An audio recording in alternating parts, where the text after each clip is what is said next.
we are starting this hour with the very real possibility that if Donald Trump has his way, your taxpayer dollars will soon be doled out to the likes of these people.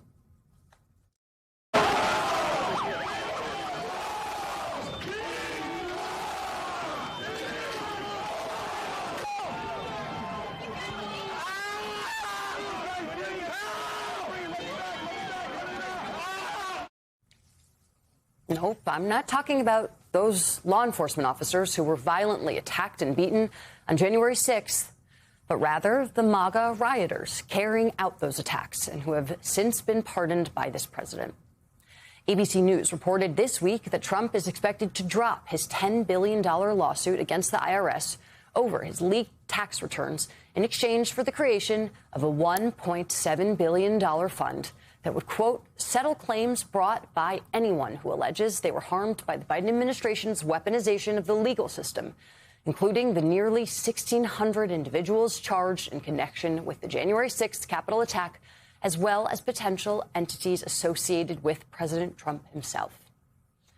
Even more disturbing is that, according to the reporting, Trump would have complete control over the commission running that fund, and there would be no oversight over how and to whom the money would be given.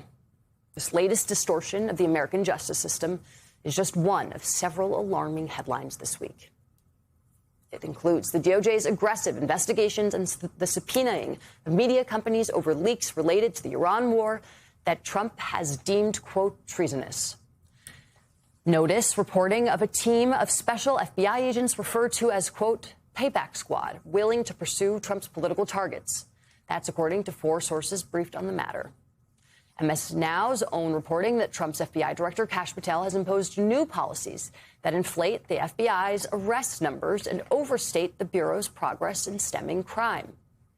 And the fact that, according to CNN's reporting, Acting Attorney General and former Trump defense attorney Todd Blanche was told by the DOJ's top ethics lawyers last year that he would need to recuse himself from Trump-related matters.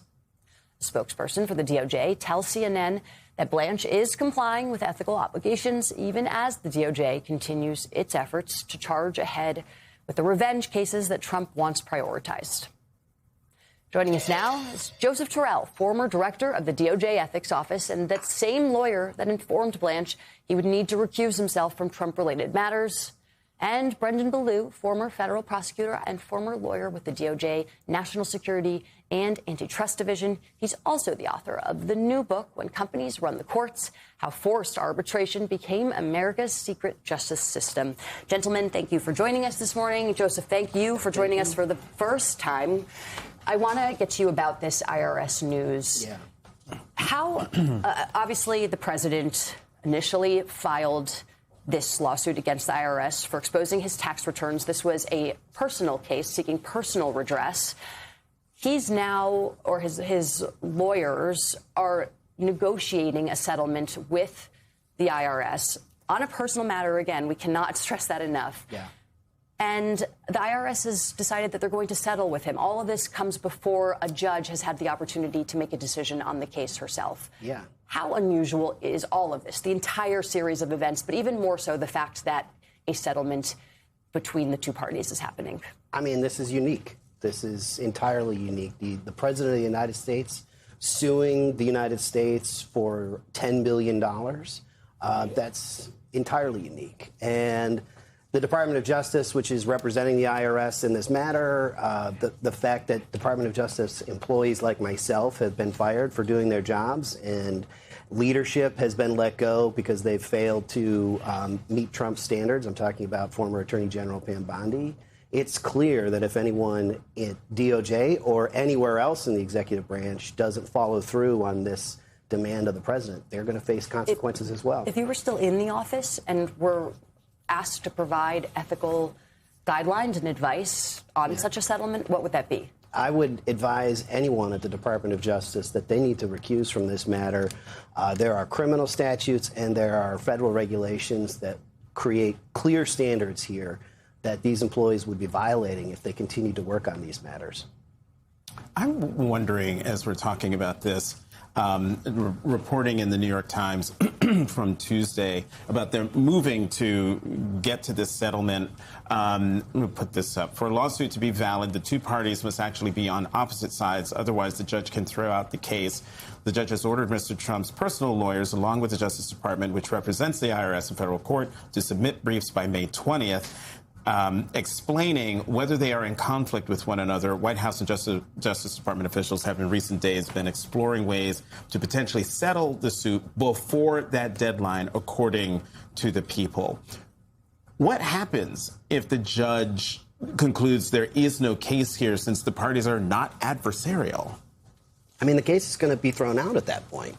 And there's not going to be any opportunity for the president and his allies to then try to recoup this $10 billion that they're seeking, or some fraction thereof. I see you nodding, Brendan. No, I think that's exactly right. And so there is that race going on right now by the Trump administration's lawyers to see if they can get a settlement under the deal. That doesn't necessarily prevent the judge from dismissing the case. I think this judge in the Southern District of Florida has been very clear. She's extremely concerned about this adversarial issue that you've brought up. There have been very experienced amici, friends of the court, that have submitted some very good briefs on exactly that issue. Well, isn't there already precedent with didn't Ken Griffin, the CEO of Citadel, do this exact same thing a few years ago? Well, there have been any number of attempts to try to have essentially sham litigation. You know, you see this sometimes in the class action context where people, you have two sides that try to present themselves as adverse that actually aren't, so that they can, potentially get a settlement that works for both of them.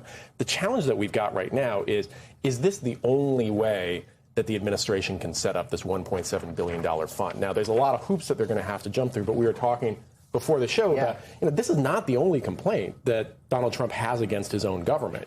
He's got his 230-some Federal Tort Claims Act. Yeah. Exactly, claim about the search of Mar-a-Lago.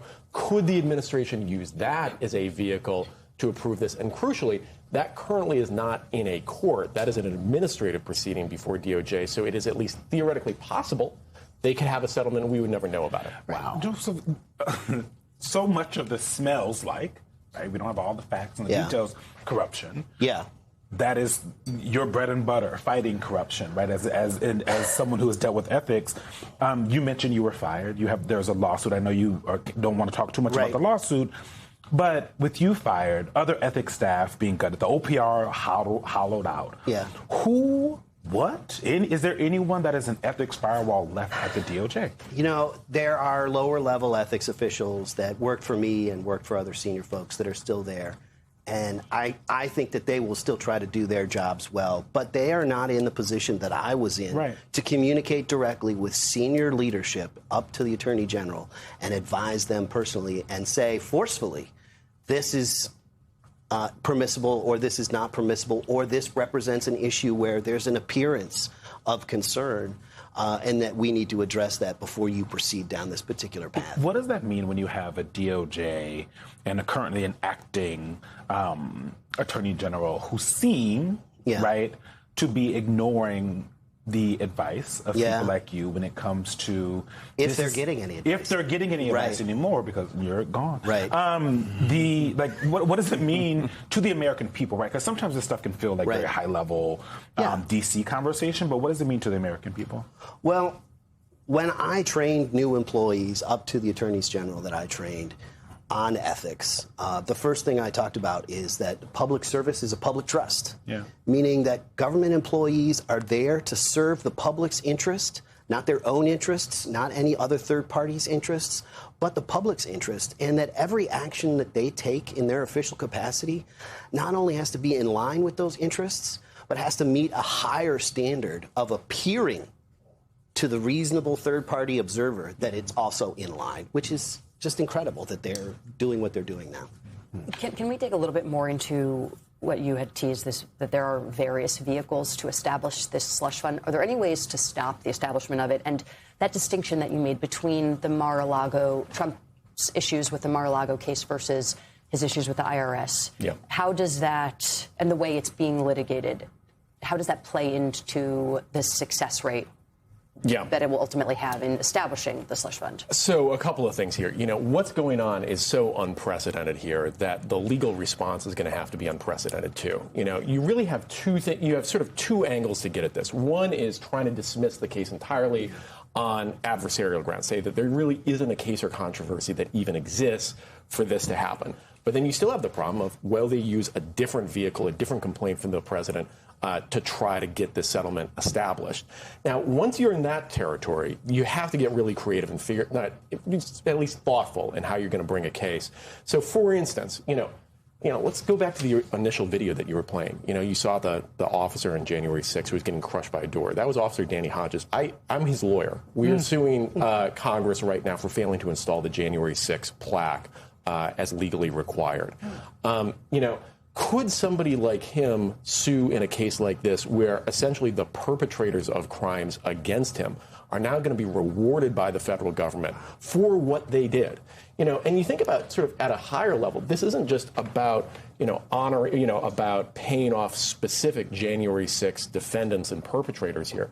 I would argue that, this is part of a much larger story to try to empower militia and paramilitary groups who have previously enacted violence in Donald Trump's name, who are willing to do so again. And so once you do that, then you have sort of questions about, is the president acting in excess of statutory authority for functionally trying to establish a paramilitary force? Thanks, Brendan. That is an incredible piece of information you just dropped on the table there. Let's talk about another part of DOJ, and that's the FBI. Let's play what former acting FBI Chief Brian Driscoll had to say about current FBI Director Kash Patel. Patel told you that as long as you were not prolific on social media, didn't donate to the Democratic Party, didn't vote for Kamala Harris in the 2024 election, that the vetting would not be an issue. Yes, yeah, it's exactly. It's not funny, but that's exactly what he said. He's like, okay, just tell me if you voted for a Democrat in the last 5 elections. This conversation is over, and conclude the phone call. So it's just disgusted and shocked. Why were you disgusted? Because now my fear that there was a political wave coming towards the FBI with vitriol directed at the FBI, it was palpable. And there was a sense of shock that, well, I'm really close to this thing. Mr. Terrell, the questions he was asked, Driscoll was asked, we were hearing during the run-up to, inauguration that other people interviewing for other jobs throughout the administration were also asked the same questions. But why, could you explain to folks why being asked those questions for a job, not just within the FBI, but within DOJ, is, as he said, he was disgusted and shocked. Yeah. It's a clear violation of the Hatch Act. The Hatch Act is a statute that's designed to remove politics from everyday government life for federal employees, both career and some of the political appointees. Obviously, the president's an exception, but for the rest of the government, the executive branch, politics shouldn't enter into it. That means we shouldn't have politics in our day-to-day offices. We shouldn't have posters and pictures and hats of candidates. But also, we can't make decisions about hiring, about firing on the basis of someone's political beliefs. That's a clear violation of the Hatch Act. Right. In that agency, you need, quote unquote, impartiality, because the law is supposed to be meted out no matter who you voted for, where you live. Without fear or favor. Come on. Joseph Terrell, Brendan Ballou, thank you both very much for coming to the Weekend